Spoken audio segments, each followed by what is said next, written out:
각 교회마다 교회의 특성들이 좀 있죠. 네, 뭐 많이는 다녀보지 않았지만 그래도 여기저기 다녀보면 교회의 특징들이 있어요. 우리 광주중앙교회가 침례는 여기서 받아야 되겠다 생각해요. 보통 침례를 받으면 성경책과 이제 꽃다발 이렇게 주고, 그런데 여기는 뭐 케이크에다가 또 과자도 만들어 주고, 또 하나 더 있었는데요. 5가지였는데, 유기농 주고, 제 침례 받고 싶더라고요. 분위기가 참 좋은 것 같습니다. 여러분은 매일매일 매주마다 우리 박화순 지휘자님의 그 지휘를 이렇게 해서 잘 모르실지 모르지만 저는 여기서 울컥했어요. 저는 울컥했습니다. 저 높은 곳을 향해서 할 때의 그 열정적으로 지휘하시는 모습이 복받은 우리 찬양대입니다. 감사드립니다. 벌써 이제 마지막 날이 됐네요. 살아남는 길을 우리가 이제 배웠죠. 나는 누구인가? 마셔야 산다 하면서 강해야 산다 제가 조금 활성산소에 대해서 말씀을 드렸고, 움직여야 산다, 바꿔야 산다. 오늘은 쉬어야 산다. 말씀을 하기 전에 요게 제가 참 좋아서 많이 해보셨죠? 천국에서 만날 사람 다시 한번 해볼까요? 시작. 천국에서 만날 사람 미리 만나 반갑습니다. 우리 광주중앙교회 모든 성도님들 정말 하늘에서 다시 꼭 만나기를, 근데 미리 만나서 반갑습니다. 쉬워야 산다. 오늘 강의를 좀 시작하겠습니다. 한국에서 이런 말은 한국밖에 없어요. 세계에 이런 말이 없습니다. 손이 10개라도 모자란다. 야, 눈꽃 뜰 새 없이 바빠. 빨리빨리. 야, 뭐 하는 일도 없는데 이렇게 바쁘냐? 이 한국의 특징이죠. 제가 어쩌다 보니까 17년 동안 외국에서 생활하다 보니 여기 이게 몇 나라를 다녔는데, 한국 사람이 선교사로 가 있는 나라는 이 빨리빨리라는 단어를 알아요. 다 압니다.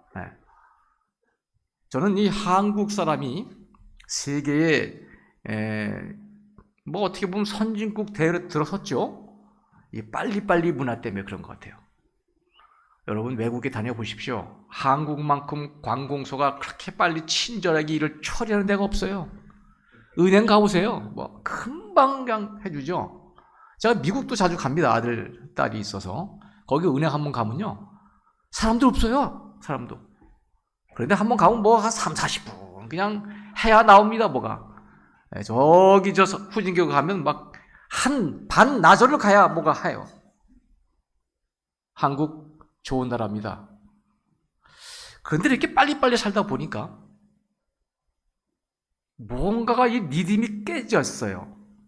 그래서 요즘에 보면은 체력은 좋아지는데 체질은 떨어지는 것이 이제 우리 한국 아이들의 모습이고요. 또 한국처럼 미리미리 준비하는 나라가 없어요. 어제인가 그제 제가 뉴스를 보니까 의대를 가기 위해서 여전히 이제는 초중고 반이 생겼어요. 의대 가기 위한 반이 생겼다고요. 자, 이러다 보니까 뭔가 문제가 있습니다. 3명 중 1명이 암에 걸리는 나라가 한국이에요. OECD 34개 국가 중에 자살률 1위, 곧 교통사고 1위. 빨리 가는 거예요. 빨리 다. 이게 다 쉼없이 돌아가는 리듬이 깨진 생활 패턴이 이런 것을 만들어낸 것이죠. 갑작스러운 돌연사가 가파르게 증가하는 나라가 한국이고, 이 이유 중 하나가 창조시에 주어진 생활 속의 리듬을 거슬리며 살기 때문에 그래요. 여러분, 자연 속에 자라는 닭과 닭장에서 사육되는 닭의 차이가 무엇인지 아십니까?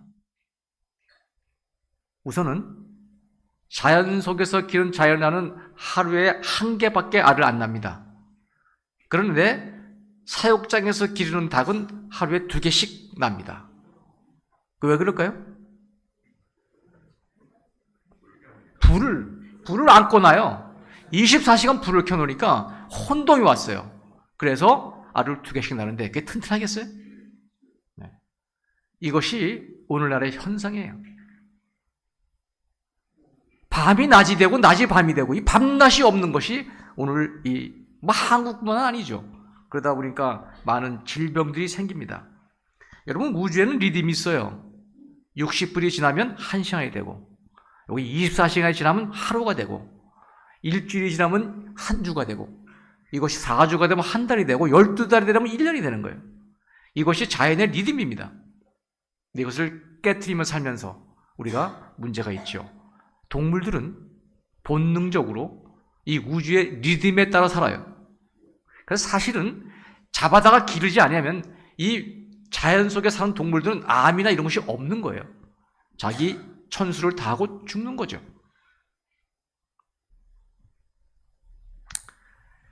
쉼이 필요한 시대에 살고 있습니다. 제가 누누이 말씀드렸지만 모든 세포의 면역력은 쉴 때에 복구가 됩니다. 쉬어야지 복구가 되죠.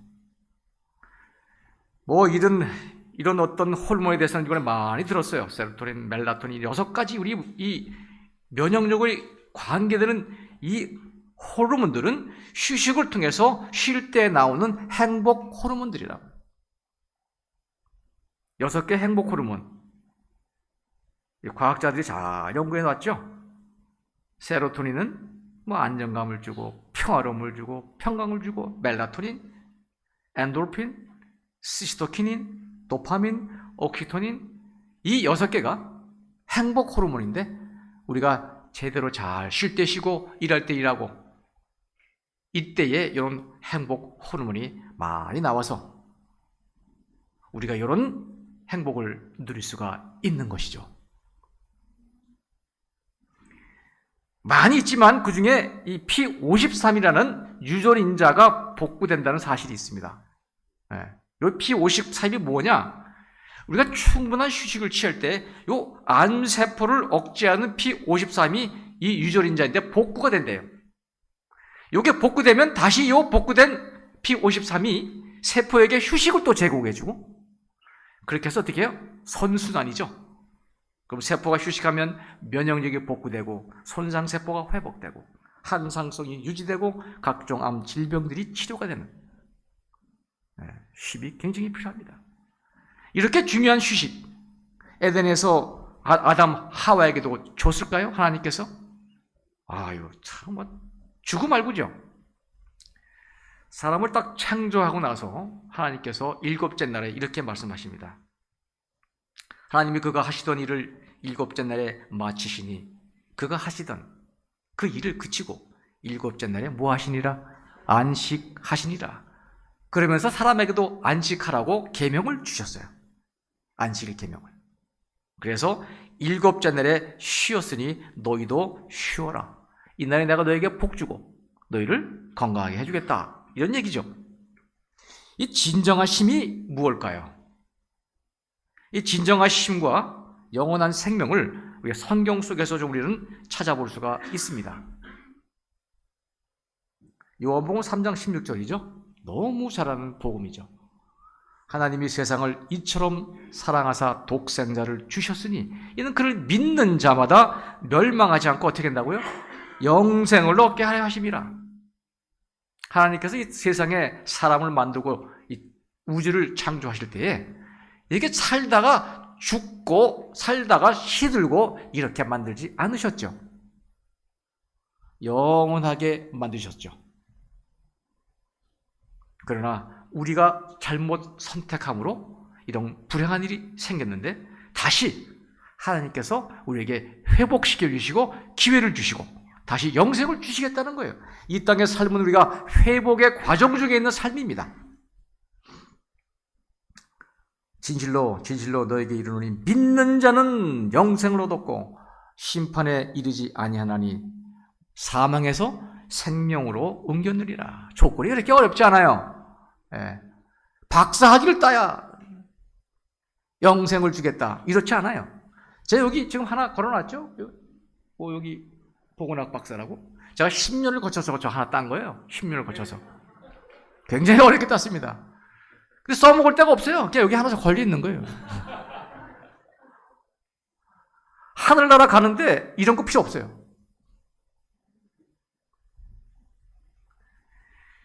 저는 이 11장 21절에 28절을 참 좋아해요. 수고하고 무거운 짐진 자들아 모두 내게 오너라. 그러면 내가 너희를 쉬게 할 것이라. 그날이 언제예요? 바로 오늘이죠.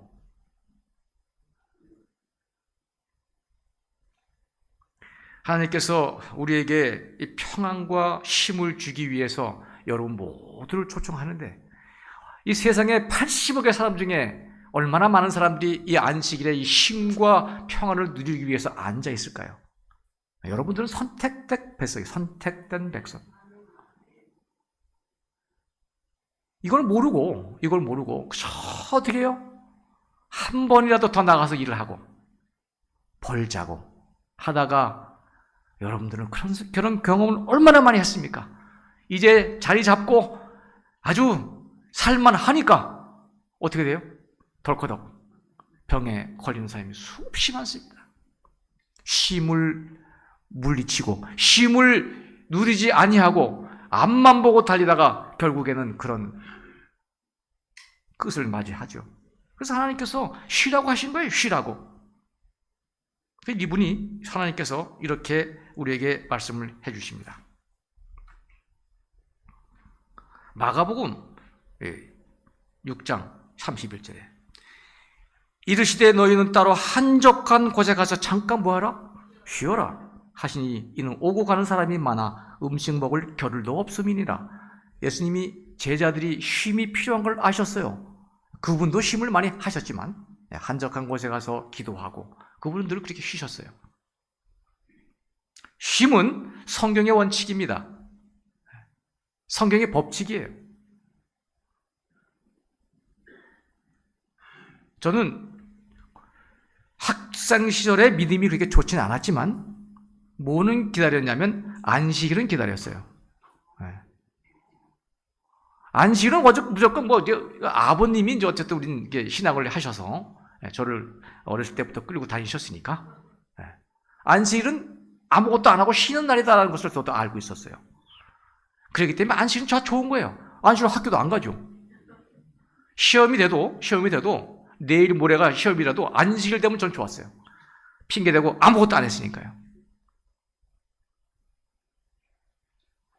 신정한 쉼을 주는 것이 우리 하나님의 뜻입니다. 그래서 그분이 이렇게 말씀을 하시죠. 평안을 너에게 끼치노니 곧 나의 평안을 너에게 주노라. 내가 너에게 주는 것은 세상에 주는 것 같지 아니하니라. 너희는 마음에 근심도 말고 두려워하지도 말라. 여러분, 안식을 통해서 하나님께서 우리에게 평안을 주시기 원하요. 평안한 마음을. 근데 그 평안은 이 세상에 주는 것 같지 않다고 얘기했어요. 뭔가 구별된 신앙이죠. 이 세상에서 주는 평안, 희락 그런 것들이 오래 가지는 않습니다. 그러나 주님 안에서 안식하는 평안은 영원히 갈 수 있는 평안과 쉼이죠. 진정한 쉼을 향한 하나님의 뜻이 있는데 이분이 이렇게 부탁을 해요. 항상 뭐 하라고요? 기뻐하라고요. 쉬지 말고 기도하라고요. 범사에 감사라고요. 이는 그리스도 예수 안에서 너희를 향하신 하나님의 뭐라고요? 뜻이라고요. 그림만 봐도 좋지 않습니까, 여러분? 그래서 가족의 그 평안이 연구에 의하면 우리의 건강에 미치는 영향이 어마어마합니다. 제가 잠깐 이렇게 써놨는데요. 가족이 식탁에 앉아서 평안과 또 대화를 하면서 맛있게 음식을 먹을 때에 이 NK 세포라고 하는데 이거 뭐 그냥 내추럴 킬러 셀이라고 하는데요. 이거는 우리 몸에 물을 들어오는 그런 균들을 아주 자연스럽게 잡아먹는 그래서 내추럴 킬러 죽이는 이게 아주 200배가 증가한답니다. 가족들이 모여서 대화 나누고 기쁜 대화하고 감사하고 즐거울 때 말이죠. 그리고 장 근육이 액티베이트, 장 근육이 막 활성화돼가지고 장 근육이 활성화되면요 면역 세포가 활성화됩니다. 그래서 가족의 식탁에서 행복하고 즐거운, 기뻐하고 감사하는 생활을 여러분 좀 해보시지 않겠습니까? 그게 여러분의 건강의 비결입니다. 우리 몸의 100조개의 세포가 다 춤을 춘다고 그래요. 우리가 이 기쁘고 즐겁고 같은 행복한 생활을 감사하는 생활을 하면요, 뇌세포 인표에 요 엔도르핀, 엠페칼 이런 호르몬들이 다 이렇게 달라붙어가지고 우리 몸의 면역을 증가시키고, 제가 이런 것을 좀 해놓는 이유는 먼저도 말씀드렸지만 과학자들이 한 것을 여러분에게 보여주는 거예요. 제가 정리해가지고 제 얘기가 아니라는 거죠. 그래서 항상 기뻐하고 범사에 간사하고 봉사, 친절, 미소, 대접하는 마음, 구제봉사 이런 것들이 어떻게 해요? 우리 몸을 기쁘게 하고 우리 세포를 즐겁게 하고 면역력을 강화시킵니다. 그래서 하나님께서 명령을 해서 명령 뭐라고요? 주 안에서 항상 기뻐하라. 여기 이건 명령입니다. 내가 다시 말하노니 기뻐하라. 여러분 근데 이 기뻐하고 감사하고 즐거워하는 것 대신에 어떻게 해요? 이렇게 분노와 적개심, 적대감 이런 것이 우리 몸에 미치는 영향은 어떻게 될까요? 뭐 당연하겠죠. 반대의 형상이 일어납니다. 여기 보면 이 갑자기 분노하고 아주 적대감 있고 사람 미워하고 이럴 때에 염증을 유발하는 면역 단백질 수치가 올라가고 지방을 많이 분비한답니다. 그래서 간에서 콜레스테롤이 또 많이 올라가고 결국 각종 혈관 질환이 생기고 면역 기능이 약화되고, 이것이 2007년 미국 듀크대 메디컬 센터의 연구팀 논문에서 발표된 거예요. 신기하죠? 어머님이 아이를 가졌을 때 어머님이 먹는 음식이 곧 누구에게 금방 전달된다고 그래요? 실질적으로. 그리고 어머님이 어떤 마음을 품느냐에 따라서 아이가 또 그 영향을 받는다. 근데 우리가 얼마 직접 이런 영향을 받겠습니까? 여러분 이제 좀 강의가 끝난 다음에 가족이 좀 행복한 그런 삶을 좀 살았으면 참 좋겠어요.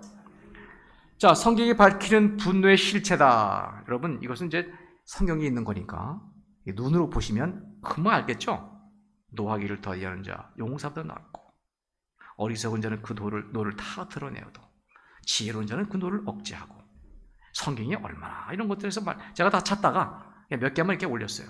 노를 품는 자와 사귀지도 말고 울분하는 자와 동행하지 말지니 돌은 무겁고 모래도 가볍지 아니하거니와 미련한 자의 분노는 이 돌보다 더 무겁다. 그러니까 이게 분노는 우리 몸을 완전히 그냥 나락으로 떨어뜨리는 겁니다. 나락으로. 참 이 성경이 우리에게 주는 말씀이 너무나 어떻게 해요? 올바른 얘기만 하죠. 이 분노를 우리가 삭히는 방법이 있어요. 우리가 뭐 살다 보면 적개심이 없을 수가 있겠습니까? 화가 안 날 수가 있겠습니까? 그런데 이것을 우리가 하나님 말씀 속에 보면 용서가 가장 중요한 거예요. 용서가 여러분. 용서. 서로 친절하게 하며 불쌍히 여기며 서로 용서하기를 하나님이 그리스도 안에서 너희를 용서하신 것 같이 하라. 7번 이런 것이 7번이라도 용서하라. 이게 용서에 뭐예요? 제한이 없다는 얘기죠. 그 다음에 이 용서는 하나님께서 우리를 용서하실 때에 참 이해 보세요. 너희가 사람의 잘못을 용서하면 너희 하늘 아버지께서도 너희 잘못을 용서하려니와. 우리는 용서 안 하면서 하나님의 용서만 받으면 되겠습니까? 그걸 바라면 아니죠. 여러분 이 책이 있어요. 용서에 대한 책. 용서 없이는 미래가 없다라는 제목입니다. 분노를 사귀고 조절하는 방법은 말씀드렸지만 첫째가 용서이고 두 번째는 사랑이에요. 사랑이 모든 것을 감싸게 되죠. 무엇보다도 뜨겁게 서로 사랑할지니 사랑은 허다한 죄를 덮느니라. 여러분, 실질적으로 오늘 아침에 제가 전화를 받았어요. 한 분에게. 제가 잘 아는 목사님입니다. 이름만 얘기하면 다 아시는 목사님이에요. 이분이 좀 좋지 않아서 병원에 갔는데 암 진단을 받고 최근입니다. 그래서 깜짝 놀라가지고 수술을 다 받기로 결정하고 수술을 서울대학병원에서 받기로 했어요. 서울대학병원 여러분 아시지만 굉장히 스케줄이 빡빡합니다. 이분이 잘 아는에도 불구하고 15일 정도 기다려야 됐어요. 그래서 이분이 내가 15일 동안 어디 좀 가야 되겠다 해서 한 군데 갔어요. 제 이름은 얘기 안 하겠습니다. 요양원이죠. 네. 누가 운영하는 요양원인데 거기 가니까 또 자기가 아는 목사님도 와 있고, 참 요즘에 우리 목사님들도 내 주위에 아는 분들도 자꾸 이렇게 암에 걸리고, 그죠? 3명만 1명이 암에 걸리니까 결론이 뭐냐면 거기서 이분이 이제 병원을 안 가겠다는 거예요. 너무너무 지금 좋아지고 있다는 거예요. 그 환경이 어제 제가 말씀드렸던 뉴스타트 환경인데 거기서 사랑과 용서와 이런 것들 자기가 다 설교를 한 건데 자 들어보니 자기도 용서와 사랑 이것이 부족하지 않는가. 그래서 자기가 잘 생각하면서 용서할 사람 용서하고 또 사랑할 사람 사랑하고 이러고 보니까 몸이 점점 좋아지는 겁니다. 근데 여기 제가 하려고 했던 얘기는 한 여인이 암에 걸려서 마지막으로 이제 선고를 받고 얼마 안 남았다고 했어요. 이 여인이 어디 갔냐면 우리 교회의 요양을 찾아왔어요. 우리 교회에서 운영하는. 거기서 이런 목사님들의 설교와 들은 거예요. 용서와 사랑에 대해서. 여러분 이 부인이 걸린 이유는 남편 때문이에요. 못 뻔하지 않습니까? 남편이 외도하고 스트레스 받아서 남편이 너무 싫은 거죠. 미운 거죠. 죽이고 싶죠. 분노가 있죠. 그러다 보니까 어떻게 해요? 암에 걸렸어요. 근데 어느 날 설교를 가서 들으면서 사랑과 용서에 대해서 딱 들었어요. 그때 이 여인이 정말 야 내가 그동안 이렇게 용서하지 못한 채 살아서 내가 이렇게 사랑하지 못해서 나에게는 큰 병이 왔구나 하면서 갑자기 여인에게 바위덩이를 좀 눌렀던 그 억울함, 분노가 완전히 사라지면서 통 안에 눈물이 흘러나올 때에 기적이 일어났습니다. 어떤 기적이 일어났냐면 이분이 한순간에 자기가 몸이 좋아진 걸 느끼고 물론 하나님께서 함께 해주셨겠지만 병이 다 나은 걸 느낀 거예요. 병원에 갔는데 깜짝 놀라는 거죠. 도대체 암이 다 어디 갔냐고. 근데 과학자들이요 사실은 이 다이돌핀이라는 것을 발견한 겁니다. 다이돌핀. 엔돌핀보다 무려 4,000배의 치유에 효과가 있는 이 다이돌핀이. 이 여인이 그 용서하지 못했던 것을 한순간에 용서하고 기쁨이 즐거움이 그 모든 게 딱 풀어질 때에 다이돌핀이 우리 몸에서 나온 거예요. 그래서 치유가 된 겁니다. 여러분 용서와 사랑이 얼마나 큰 힘이 있는지 몰라요. 여러분 마음의 근심과 또 이 용서하지 못할 만한 그런 것들을 가지고 살지 마시기 바랍니다. 오늘 이 순간에 여러분들은 용서하지 못할 게 뭐 있어요? 자 보세요. 티벳 속담 용서, 이 근심, 걱정, 미움 이런 것들이 몸속에 아주 가득할 때 이런 병들이 오는데 티벳 속담에 이런 말이 있습니다. 해결된 문제라면 걱정할 필요가 없고 해결 안 될 문제라면 걱정해도 소용이 없다. 한 전문가 상담가가 통계를 냈어요. 40%가 걱정과 근심, 40% 앞으로 일어나지도 않을 미래에 대한 일이 걱정이에요. 야 이거 어떻게 하면 좋지? 그렇지 않습니까 여러분? 뭐 있으면 야 나 이거 나이가 들어서 뭐 하면 어떻게 하지? 야 이거 아직도 일어나지 않는 일에 대한 걱정이 40%는 거예요. 30%는 이미 돌이킬 수 없는 과거에 대한 결정에 대한 걱정이에요. 돌이켜도 소용없는 것, 근심해도 이미 지난 거예요. 근데 그걸 붙잡고 있는 거죠. 12%는 그냥 질병에 걸리지 않을까 하는 그냥 걱정. 10%는 자녀들, 야, 이 녀석 지금 어디 가서 뭐 해야지? 이 친구들 잘못생기면 어떻게 하지? 이런 걱정들. 8%만 진짜 현실에 대한 문제가 걱정인데, 이걸 아무리 걱정해도, 아무리 해도 해결된 문제는 겨우 4%라는 거예요. 근데 우리는 그냥 걱정을 달고 살고.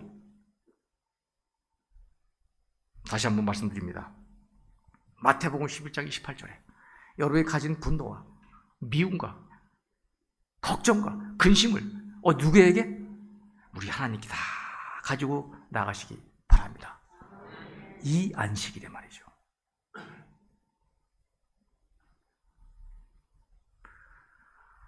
여기 보면 마음의 즐거움, 이 두 가지 제가 번역을 해놨어요. 밑에 번역이 훨씬 더 좋더라고요. 공동 번역이. 마음이 즐거우면 앓던 병도 낫고 속에 걱정이 있으면 뼈도 마른다. 얼마나 이거 좋은 말입니까? 마음이 즐거우면 얼굴이 밝아지고 속에 걱정이 있으면 기가 꺾인다. 여러분, 근심하지 마세요. 제가 이 마른 떡 한 조각만 있고도 화목하는 것이 육순이 집에 가득하고 다투는 것보다 나으니라. 참, 마른 빵 한 조각을 먹으며 화목한 것이 연일 잔치를 하면서 싸우는 것보다 낫다 이거예요. 요즘에 그 자녀들이 결혼할 때 목사들은 또 유행이 하나 생겼어요. 자기 자녀들은 아버지가 목사니까 주례를 해요. 주례를. 저도 작년 9월에 우리 딸아이가 이제 결혼했는데 제가 결혼주를 했어요. 그래서 무슨 얘기를 할까 하다가 제가 그냥 깨달은 걸 한번 나눠봤습니다. 여러분들에게도 제가 그걸 좀 나눠보려고 그래요. 가정에 대한 거예요. 부부에 관한 겁니다. 아내에게 들려주고 싶은 말입니다. 그러니까 남편에게 제가 얘기했어요. 우리 사위에게. 아니죠? 딸에게. 보배야. 이름이 보배예요. 남편은 가정에서 힘을 얻는다. 남편은 가정에서 자존감을 갖는다. 남편은 가정에서 인정을 받을 때 바깥에서 어깨를 펼 수 있다. 남편은 아내의 칭찬과 격려에 모든 피곤과 모든 근심, 걱정을 떨쳐버린다는 것을 기억하기 바란다. 성경의 말씀에 따라 남편을 주님 섬기듯이 존경하고 존중하기 바란다. 여러분, 남편이 가정에서 길을 못 펴면 나가서 길 못 펴요. 엉뚱한 소리 하고 있다고 이제 집에 가면 꼼짝 못 하니까. 여러분, 남편의 주머니에다가 돈도 좀 두둑히 집어넣어주고 나가서 길을 펴게 좀 살고 집에서 길 좀 펴게 해주시기 바랍니다. 그게 남편이 사는 길이에요. 웃으시는 분은 뭐 이유가 있을 것 같아요. 남편에게 제가 이렇게 얘기했습니다. 이름이 재성이에요. 아내가 아프면 가정이 아프지. 아내가 건강하면 가정이 건강하고, 아내가 우울하면 가정이 우울하지. 아내가 행복하면 가정이 행복하고, 아내의 행복은 남편의 사랑에서 비롯되지. 그래서 성경은 아내 사랑하기를 그리스도께서 교회를 사랑하고 그 교회를 위하여 자신을 주신 같이 사랑하라고 했지. 보배와 재성군은 이 말을 잘 명심하여 서로 존경하며 사랑하며 살기를 바란다. 여러분, 남편이 아프면 아무것도 아니에요. 그냥 뭐 저도 그래요. 가끔 아프면 집사람이 발찜질 해주고 뭐 그러면 되죠. 아내가 아프면 집안이 엉망이에요. 집안이 같이 아파버려요. 여러분, 그거 느끼십니까?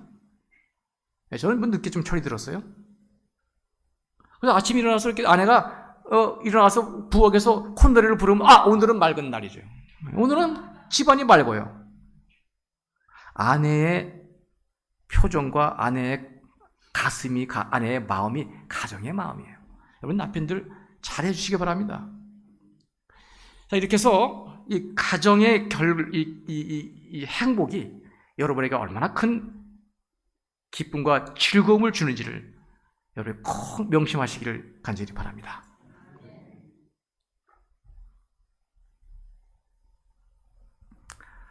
쉼은 성경의 원칙이요, 하나님의 명령 중에 하나이다.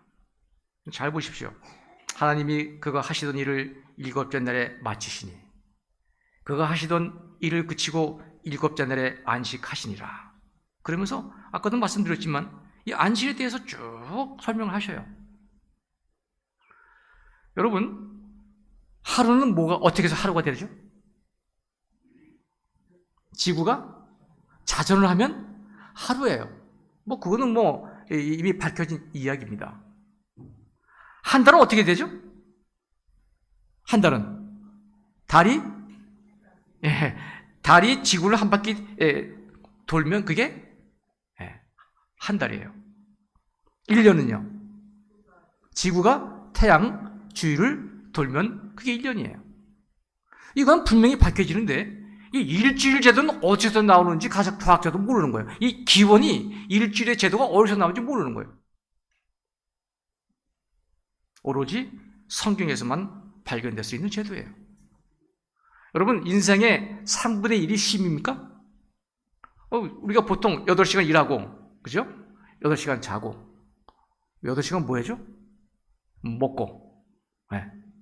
24시간 그렇지 않습니까? 먹고 뭐 즐기고. 쉼이 굉장히 필요했기 때문에 3분의 1이나 주셨어요. 하루에. 근데 또 중요하기 때문에 일주일에 하루를 또 주신 거예요. 쉼의 하루를. 굉장히 중요합니다. 여러분 잘 알다시피 영국에서 산업혁명이 일어날 때에 물건을 댈 수가 없었어요. 뭐 그냥 그게 산업혁명이었죠. 그래서 물건을 만들어내기 이게 벅찬 거예요. 그래서 이제 그 사장들이 모여서 결정을 했어요. 야, 이거 일주일 6일이라고 하루 쉬니까 시간이 너무 없어요. 그러니까 우리가 9일이라고 10일째 쉬도록 10일 제도로 한번 해보자. 그래야 물건을 많이 만들어내서 어떻게 한다고요? 수출도 하고 돈도 많이 벌지. 그리고 일하는 사람들한테도 우리가 돈 많이 줄 수 있잖아. 그래서 그 일을 시작했다고요. 이 역사입니다, 여러분. 그래서 이제 6대나 일하고 7째 날에 쉬는 게 아니라 9일까지 열심히 일하고 10일째 쉬게 했어요. 결과가 어떻게 됐을까요? 네? 6일 쉬고 일주일에 하루 쉬고 하는 것보다 점점 능률이 떨어지는 거예요. 여러분, 떨어지는 거예요. 우리 몸은 하나님께서 태초에 인류를 창조하실 때 만드는 일주일 주기에 맞춰져 있다고요. 이게 증거예요. 증거. 하나님께서 이 땅을 창조하신 증거라고요. 우리 몸이 증거하고 있다고요. 그래서 다시 돌아왔죠. 일주일 제도는 오로지 성경에서 하나님께서 우리에게 주신 선물입니다. 여러분은 그 선물을 제대로 이용하고 있는 것이고요. 그냥 집에서만 쉬는 게 아니라 하나님께 영광을 돌리고 하나님께 감사를 드리고 그분께 주신 축복과 은혜를 만끽하는 삶이 오늘 여러분의 안식일 삶입니다.